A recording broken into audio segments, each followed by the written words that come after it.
Hi everyone, welcome to my third series.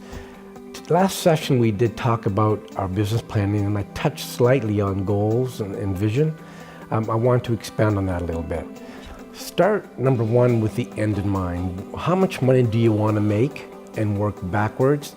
That includes both financial, how much money you want to make, and the vision on how you see your business go, where you see your business going.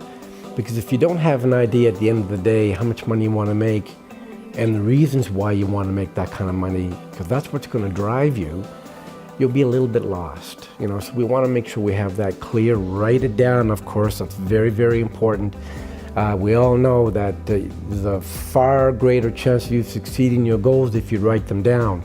And keep in mind, I touched on a little bit in the last session about keeping things simple, only picking one or two things. So you remember the 80-20 rule. 20% of what you do is going to give you 80% of your result.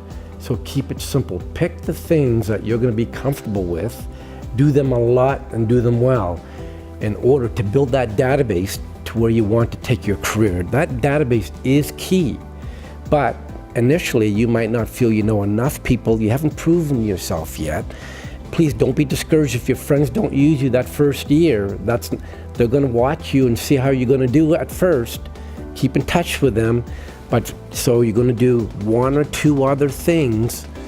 Touched on expired listings for sale by owners or door knocking or wherever that might be. Just pick one or two, do them well, and to get the 80% of the result to build that database. That's really what I want to focus on today. We'll see you at the next series.